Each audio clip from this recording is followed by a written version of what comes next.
Boa noite. Fábio, pega para mim a mesinha, por favor. Boa noite, igreja. Paz do Senhor, amém? Glória a Deus. Obrigada por você estar aqui essa noite. Deus abençoe grandemente a sua vida. Eu espero que você saia realmente daqui transformado. Gostaria que você fechasse os teus olhos por um momento e nós pudéssemos estar entregando este momento ao Senhor mais uma vez. Pai, nós queremos te agradecer pelo privilégio de sermos a noiva do Senhor. Obrigada, Senhor, pelo privilégio de estarmos reunidos aqui nesta noite, Pai. Pai, não da mesma maneira que entramos, mas restaurados, Pai, vamos sair daqui, ministrados pela Tua palavra, Senhor, fortalecidos, ó Deus, e nós possamos sentir, doce amado Espírito Santo, a Tua presença. Doce amado Espírito Santo, sinta-se à vontade em nosso meio. Pai, faça ao Senhor da forma que o Senhor queira. Em nome de Jesus, que nós não saiamos daqui, Senhor, sem sermos tocados pelo Senhor, ó Pai. Nós queremos te perceber. Em nome de Jesus, tudo aquilo que venha nos distrair, tudo aquilo que venha impedir, tudo aquilo que venha distorcer palavra, te repreendo em nome de Jesus. Todo falso cansaço, todo sono, toda apatia espiritual, eu te repreendo em nome de Jesus e declaro que toda honra, toda glória, todo louvor, toda adoração, tudo que nós fizermos é para a honra e glória do nosso Senhor, em nome de Jesus. E a igreja diz, nossa, aí você me mata.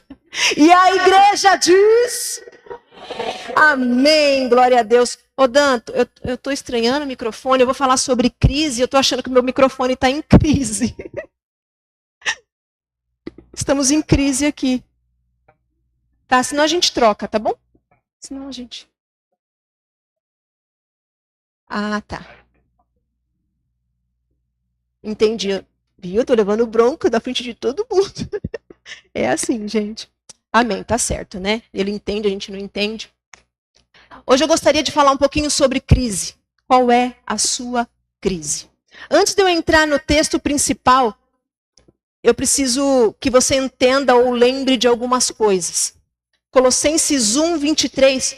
Aline, por favor, você vai colocando ali para mim, que talvez eu não lembre os textos de cabeça. A palavra do Senhor nos diz que Ele nos tirou do império das trevas e nos transportou para o reino do Filho do seu amor. O Senhor Jesus, Ele pagou na cruz um alto preço por mim e por você, amém? Para que hoje nós tivéssemos acesso. Então Ele nos tira desse lamaçal, daquilo que nos separava, para que hoje nós tivéssemos livre acesso, nós pudéssemos viver de uma forma diferente, plena, abundante, e desfrutarmos daquilo que Ele tem para cada um de nós. 1 Pedro 2,9, na NVI, consegue colocar para mim aí? O texto nos diz, vós, porém, sois geração eleita, reino de sacerdotes, nação santa, povo que pertence a Deus, para anunciar as grandezas daquele que os chamou das trevas para a sua maravilhosa luz. Eu escolhi esses dois versículos porque ele fala de quem nós somos. Nós somos uma nação eleita, nós somos um povo eleito, nós somos reis e sacerdotes. Quem está me entendendo até aqui? Amém? Então essa é a nossa posição no mundo espiritual. Nós somos. E aonde nós habitamos? Agora nós não precisamos mais viver no império das trevas, naquilo que nos afastava do Senhor. Agora nós vivemos no reino do Filho do seu amor. Então hoje nós temos livre acesso, nós podemos declarar, nós podemos desfrutar de uma vida abundante em todas as áreas das nossas vidas. Amém?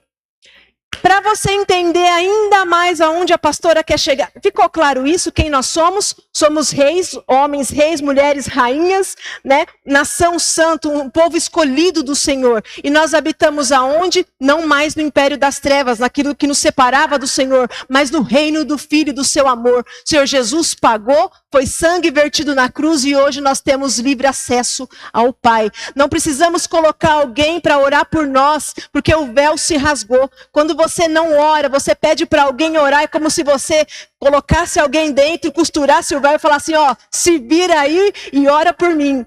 Nós temos livre acesso, querido. Não posso pedir oração, pastora? Claro que pode, mas desde que você também tenha comunhão com o Pai. Olha só, Aline, você coloca para mim o plano. Temos um plano aqui. Talvez se você já passou aí pela 6ª, 7ª série, você vai se lembrar. Se você não passou, você vai passar. E talvez você se lembre aí de algumas coisas, talvez você fique bravo com a sua pastora por a sua pastora estar falando um pouquinho sobre. Esse aqui, alguém conhece esse plano? Qual é esse plano? É o plano cartesiano. Nós aprendemos isso um pouquinho na matemática. O plano cartesiano, ele é um plano feito por um matemático, René Descartes.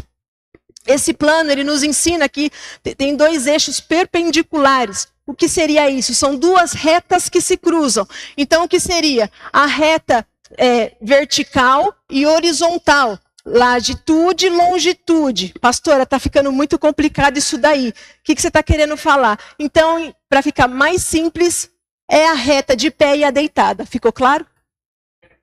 Amém? Então, ok. O eixo perpendicular é aquele eixo que ele se cruza. Então, nós temos aqui um plano original. Quando é bem no meio ali, é o eixo original, o plano original. E eu gostaria de trazer isso para os dias de hoje. E eu gostaria que você atrelasse isso para aquilo que você tem vivido, ok? Lembrando sempre quem nós somos. Quem nós somos? Reis e sacerdotes. Então imagine que o plano original do Senhor é que você esteja ali, ó, naquele trono.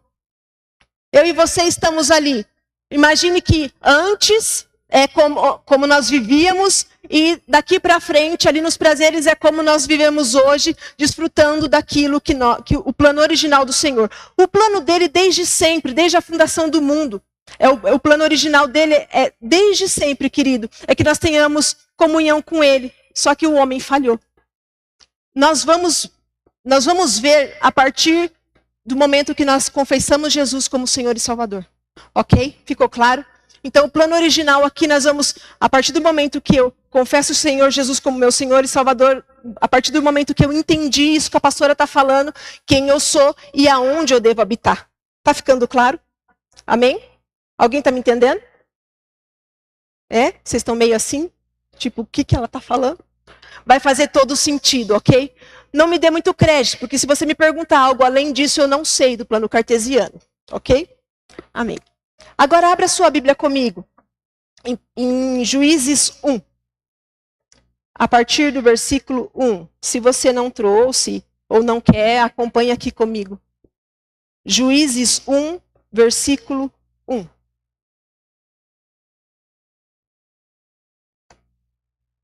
Gostaria que você lembrasse mais uma vez o plano original, quem você é e aonde você está. Ok. Juízes 1, o texto nos diz assim: depois da morte de Josué, os israelitas perguntaram ao Senhor: quem de nós será o primeiro a atacar os cananeus? O Senhor respondeu: Judá será o primeiro. Eu entreguei a terra em suas mãos. Então os homens de Judá disseram aos seus irmãos. Então os homens de Judá disseram aos seus irmãos de Simeão: venham conosco ao território que nos foi designado por sorteio, e lutemos contra os cananeus. Iremos juntos para o território que lhe foi dado. E os homens de Simeão foram com eles. Quando os homens de Judá atacaram, o Senhor entregou os cananeus e os fariseus nas mãos deles, e eles mataram 10.000 homens em Bezeque. Foi lá que encontraram Adoni-Bezeque. Lutaram contra ele e derrotaram os cananeus e os fariseus. Adoni-Bezeque fugiu, mas eles os perseguiam e os prenderam. E lhe cortaram os polegares das mãos e dos pés. Então Adoni-Bezeque disse: 70 reis, com os polegares das mãos e dos pés cortados, apanharam migalhas debaixo de minha mesa. Agora Deus me retribuiu aquilo que lhe fiz. Eles os levaram para Jerusalém, onde morreu. O texto aqui, ele nos diz que Josué havia morrido. Josué, ele era o rei de Israel. Josué, ele cuidava dessa galera toda. Agora essa galera toda, essas tribos estavam distribuídas ali. O Senhor queria que eles conquistassem territórios, só que eles não estavam fazendo isso. o povo de Israel estavam sendo influenciado pelo povo cananeu e pelos fariseus. Então, eles estavam cada vez mais ficando pagãos. Só que agora não tinha um rei que ia lá e falasse com o Senhor e desse as instruções. Então, o povo de Israel foi até o Senhor e falou: e agora, quem vai subir para pelejar contra aquele povo, para nós conquistarmos terras? E o Senhor disse: Judá. Judá, então, se alia a Simeão. Simeão, com o seu exército, eles vão e ferem 10.000 homens. Só que o Senhor já havia dito: Simeão sobe e eu vou entregar a terra em suas mãos. Está ficando claro até aqui? Só para que você entenda, e isso não tem nada a ver com o que eu vou pregar, amém? É só para contextualizar. Ok. Nessa guerra, nessa luta, 10.000 homens foram feridos, e dentre eles Adoni-Bezeque. Eu estou falando de Adoni-Bezeque, não Adoni-Dezeque. Adoni-Bezeque é um e Adoni-Dezeque é outro. Adoni-Bezeque, esse rei aqui, era um dos piores reis da época. Um homem frio, um homem ruim. O texto nos diz que ele prendeu 70 reis. E agora eu gostaria que você pensasse comigo assim. Como? 70 reis eu estou falando. Não foi de uma vez, cada vez que ele ia em um lugar, ele ia e prendia um rei. E o que ele fazia? Ele cortava os polegares das mãos e dos pés. Colocava esses homens debaixo da mesa, comiam migalhas e depois eles morriam. Eu estou falando de reis. Adoni-Bezeque, ele tinha um costume no seu reinado. A ideia que ele tinha é que se ele capturasse os reis desse povo, automaticamente ele estava dizendo: eu sou superior a todos os reis. Ele podia fazer isso com qualquer pessoa, mas ele queria reis. Te parece familiar hoje? Quem você é mesmo? Reis e sacerdote. Nós não podemos negar que Satanás ele tem um nível de autoridade, mas maior o que está em nós do que aquele que está no mundo. Amém? Quem está comigo? Ok? Então, nós podemos trazer para hoje. Eu gostaria sempre que nós trouxéssemos para os dias de hoje. Então, eu estou falando de briga de reis, briga de gente grande. Aqui, Adoni-Bezeque, ele para muitos reis. Para começar, se os Adonis-Bezeques, o inimigo de hoje, para eu e você, ele para toda uma geração. Talvez só você na sua casa é cristão. Se você parar hoje aquilo que o Senhor chamou, ele para toda a sua casa.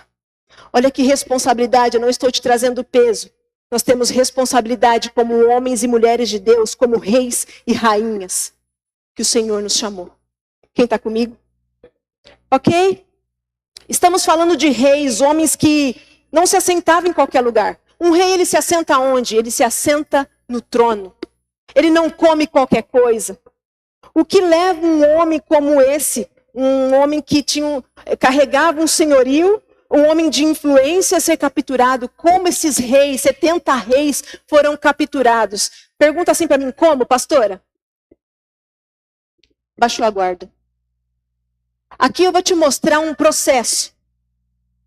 Eu começo num processo você vai ver um processo aqui até o inimigo tirar totalmente você daquilo que o Senhor chamou você para fazer, eu e você para fazer.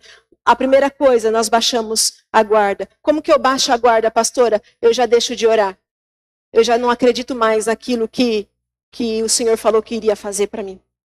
É uma das primeiras coisas. A segunda coisa, todas as vezes que um rei vai entrar em uma luta, todas as vezes que nós vamos fazer algo, eu preciso calcular aquilo ali que eu estou entrando. Eu preciso fazer o cálculo da minha guerra. Se eu vou construir uma casa, eu preciso fazer o cálculo para me conseguir terminar aquela casa. Se eu vou fazer uma viagem, eu preciso fazer o cálculo daquela viagem, de todas as despesas, daquilo que eu vou gastar, daquilo que eu vou usar, para que eu possa ter uma viagem tranquila.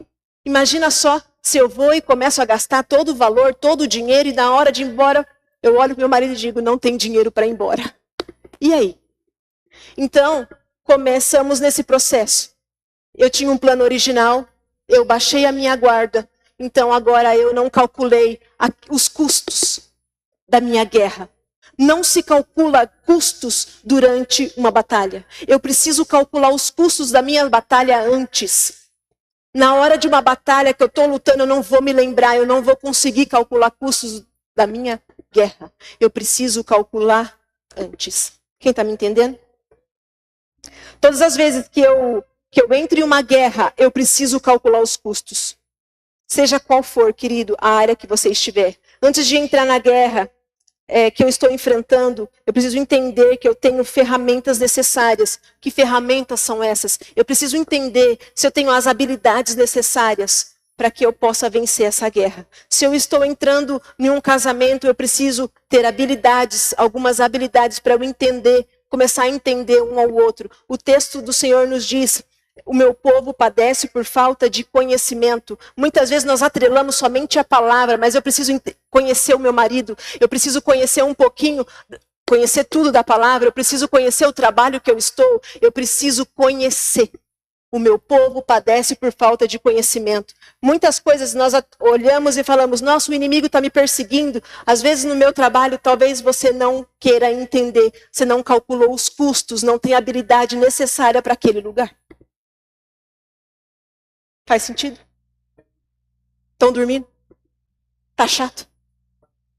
Deu para entender?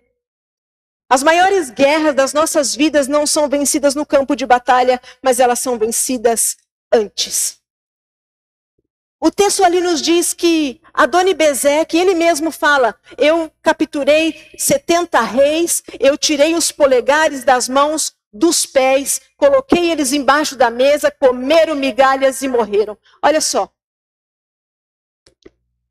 Quando nós falamos sobre polegares das mãos, cortar os polegares das mãos, quando nós vamos tirar nossa identidade, é o polegar das mãos que nós usamos, sim ou não? Fala de identidade. Então, primeiro eu baixo minha guarda. Eu não calculo os custos. Eu não tenho habilidades. E aí, então, Satanás ele pode vir e mexer na minha identidade. Quem eu sou, o plano original eu já não está valendo mais.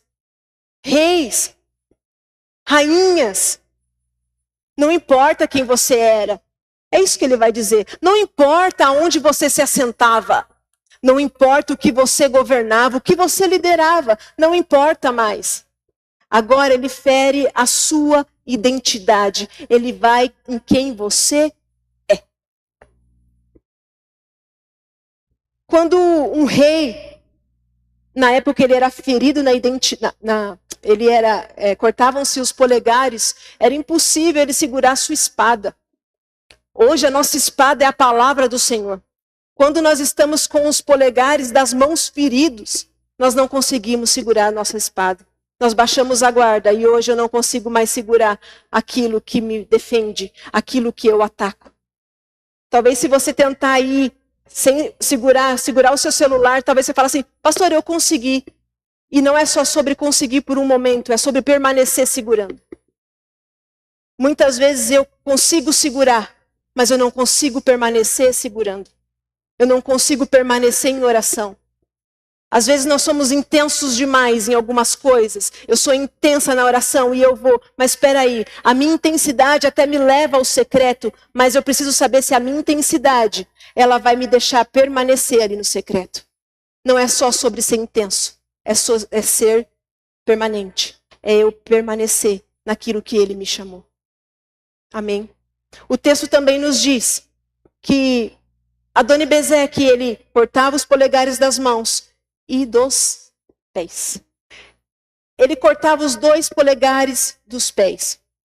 Polegares dos pés, cada dedo nosso, ele tem uma função. E os dedões dos pés, ele tem a função de equilíbrio. O dedão dos pés, ele nos traz equilíbrio. Então, peraí. Olha só para você ver. A crise está ficando feia, né? A crise está ficando feia. Aquilo que você achava que eu só não vou orar hoje, eu só não vou fazer o meu devocional hoje, agora o negócio vai ficando cada vez pior. Então agora, os dedões dos meus pés, ele fala da minha caminhada, do meu equilíbrio na minha caminhada, naquilo que Deus confiou a mim. Então aquilo que me trazia prazer, hoje me traz peso. Eu gostaria que você olhasse aí, mais uma vez, o lugar que você está tendo crise. Aquilo que me trazia um prazer imenso, aquilo que me trazia, meu Deus, uau. Querido, agora não traz mais. Agora aquilo me traz um peso gigantesco. Por quê, pastora? Porque eu estou ferido na minha identidade e eu não estou mais caminhando como eu deveria. Eu não tenho mais aquele equilíbrio, eu não tenho mais aquela sustentabilidade que eu tinha antes. Talvez você esteja atacado por um espírito chamado Adoni-Bezek. Pastor, eu estou ficando assustado. Não, eu gostaria que hoje nós saíssemos daqui, não da mesma maneira que entrássemos. Gostaria que você olhasse e talvez essa palavra te confronte muito, assim como ela me confrontou. Assim como ela tem me confrontado. Mas o mundo espiritual é real. Amém?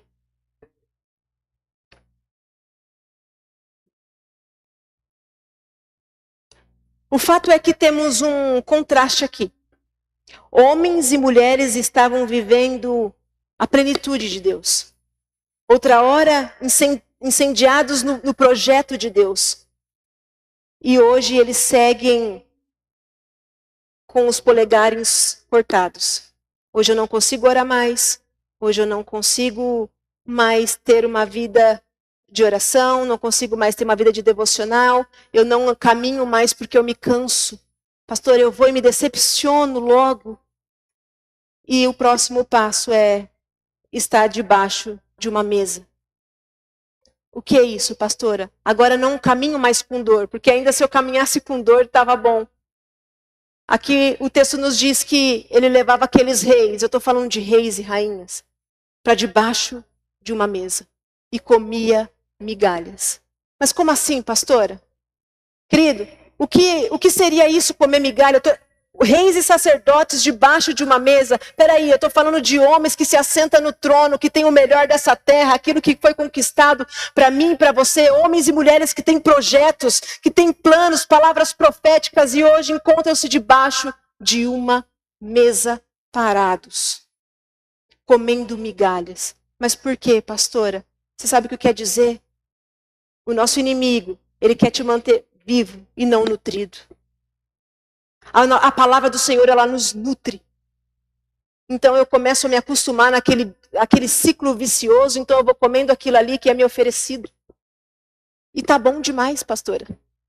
Agora eu já me acostumo, esse é o perigo, de eu me acostumar com aquilo que o próprio inimigo me oferece. Eu não sou nutrida. Então qualquer palavra me ofende, porque eu estou com a minha identidade ferida.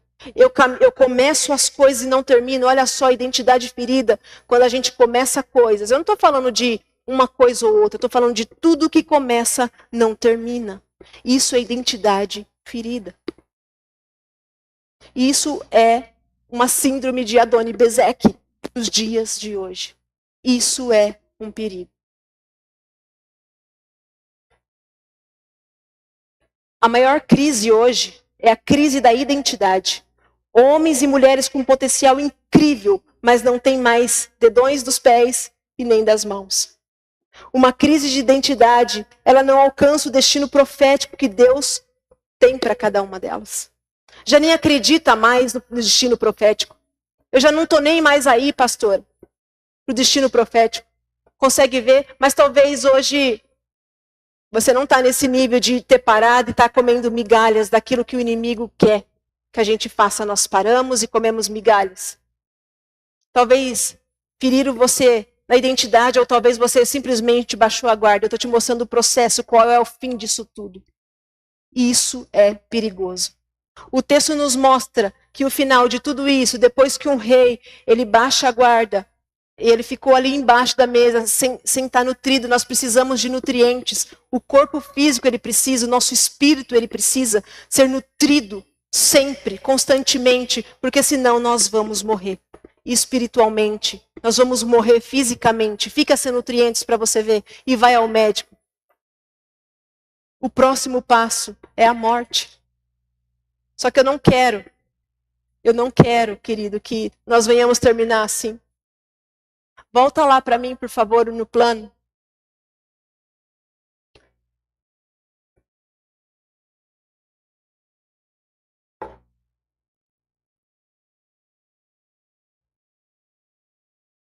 Olha só, ali eu coloquei 4 frases que hoje nós temos visto ao decorrer da vida aí, mas eu esqueci de colocar algo embaixo da desativação, que seria nossas habilidades no plano original, no plano horizontal, no eixo horizontal. E no vertical seriam os nossos desafios. Preste atenção. Nós estamos aqui no plano original que Deus nos chamou. Amém? Nós estamos aqui. Aqui são as nossas habilidades. O horizontal, as nossas habilidades. Aqui os nossos desafios, as nossas crises no vertical.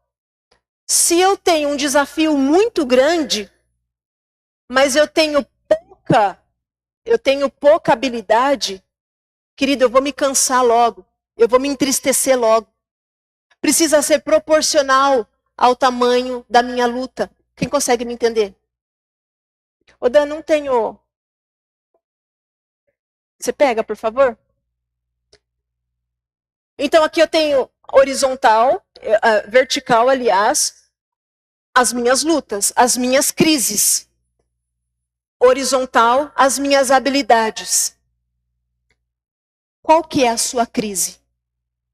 Então a sua crise está aqui, no plano vertical. A minha habilidade está aqui. Qual que é a sua habilidade diante do que você está passando? Você tem buscado conhecimento? Quanto maior a minha crise, maior precisa ser a minha habilidade. Porque vai ficar proporcional. Querido, ali a gente colocou vício em trabalho, mas o vício em trabalho não é um período que você tira para você trabalhar, para você conquistar algo. Eu estou falando de pessoas que ela trabalha o tempo todo. Ela só trabalha. Faça chuva, faça sol, aonde ela estiver. Pastora, qual que é o fim dela? Vai ficar chateado e tenso. Uma pessoa triste. Uma pessoa nervosa.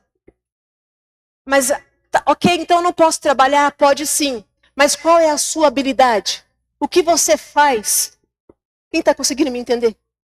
O que você faz para que você tenha uma vida feliz e seja uma pessoa entusiasmada?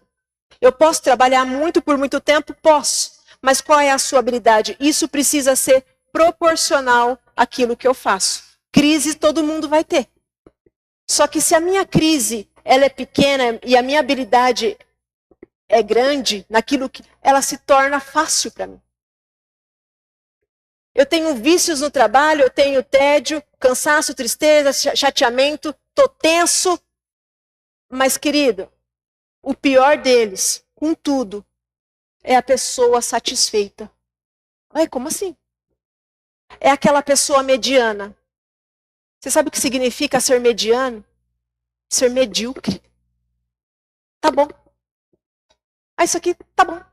Tá bom do jeito que tá. Não, eu vou fazer só isso aqui, tá bom. Isso aqui é um perigo. Eu tenho os meus desafios, as minhas habilidades, mas estar aqui no tá bom, ser mediana, isso é um perigo. O Senhor nos chamou para ser homens e mulheres engajados e entusiasmados e vivermos o plano original dele. Quem está comigo? Amém? E para nós terminarmos, querido, imagine só que você seja essa pessoa que está debaixo da mesa. E agora, como que eu vou sair dessa crise? Eu não tenho habilidades, eu tenho desafios, mas eu não tenho habilidades para me sair debaixo dessa mesa. Pastor, eu realmente estou comendo migalhas. Como que eu saio debaixo dessa mesa? Lembra lá do plano original? Ô Dan, eu acho que já deu. Obrigada, Dan. Como que eu vou sair debaixo dessa mesa? Se não todos, a grande maioria, nós tivemos experiências com o Senhor. Palavras proféticas. Algum tipo de experiência nós tivemos com Deus, sim ou não? Alguém já teve alguma experiência com o Senhor? Se você nunca teve uma experiência com o Senhor, eu vou sugerir para você, para que você ore para ter essa experiência. Eu não estou falando uma única, eu estou falando para ter experiência. Porque é isso que o Senhor espera de nós. Que tenhamos experiência com Ele. Ok, pastora? E aí? O que significa experiência? Fora. Perímetro. ciência, conhecimento. Então nós vamos ficar fora desse perímetro. Quem está me entendendo? O Senhor está falando para mim e para você, sai debaixo da mesa, sai debaixo desse perímetro, porque não foi aí que eu te chamei para ficar. Homens, mulheres de Deus, reis e sacerdotes de Deus, não é debaixo da mesa que é para nós ficarmos. Ele não chamou você para ter o casamento que você está tendo triste hoje. Não chamou você para ficar sofrendo no teu emprego. Não chamou você para ter uma vida medíocre hoje. Ele chamou você para o plano original, para nós governarmos diante da situação e não a situação governar eu e você. Hoje, o Senhor está falando, sai do perímetro, vai e ter experiência comigo. Às vezes nós queremos fazer as coisas na força do nosso braço. Ele está falando para você e para mim hoje, vamos ter uma experiência junto. Pastora, mas eu já tive, ele já me falou algumas palavras, então lembre-se delas hoje. O que o Senhor te prometeu? Aquele que prometeu, ele é fiel para cumprir e ele faz infinitamente mais. Algumas pessoas aqui, talvez o ministério já não flui mais. Eu olho e já vejo, pastor, eu não consigo mais. É isso que pessoas embaixo da mesa comendo migalhas pensam. Você me desculpa, mas hoje nós precisamos nos levantar como a noiva do Senhor, como a igreja do Senhor. Ah, pastora, tá bom assim. Não tá bom assim. O Senhor nos chamou para ser homens e mulheres engajados. Ele está te chamando para ser engajado no teu trabalho. Se você parar, você para a tua casa. Se você parar, talvez você pare o teu trabalho. Ele não nos chamou para parar. Eu me nego a parar. Eu falei, Deus, eu não sei aonde que é. Só que eu me nego a parar. Eu não deixo tocar na minha identidade. Porque foi onde eu sei que quando ele toca, querido, ele destrói. Ele te faz ser a pior pessoa do mundo. E às vezes ele usa pessoas que você não esperava. E elas tocam na sua identidade. Então você baixa a guarda. Depois de baixar a guarda, eu não calculei os custos da minha luta. Então ele começa a tocar na minha identidade. Eu não tenho mais equilíbrio, a minha caminhada dói, pastora. Então eu paro e vou para debaixo de uma mesa comer migalhas. E o pior disso é o ciclo vicioso. Que eu me contento com aquilo. Sabe? Ah, não tem mais jeito. Tem. Só tem experiência com ele. Saia do perímetro. Você pode se colocar em pé? Fez sentido para você? Vi?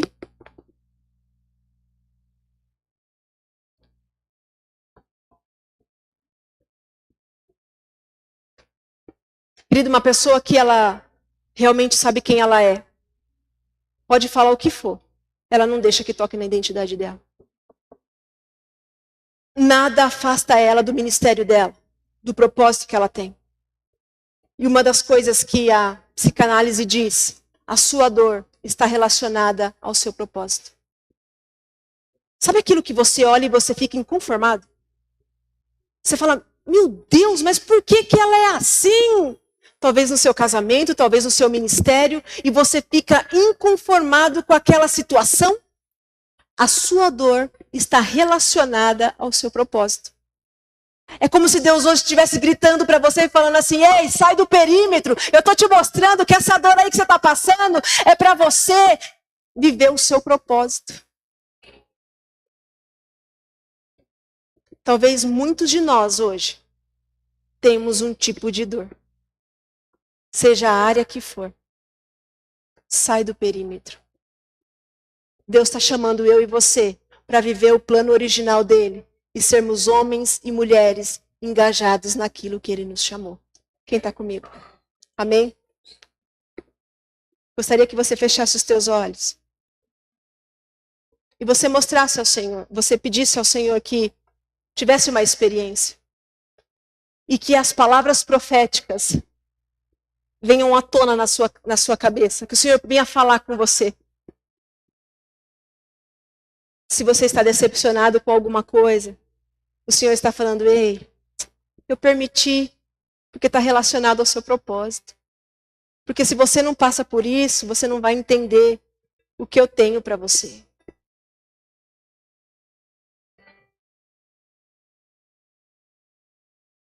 Aleluia.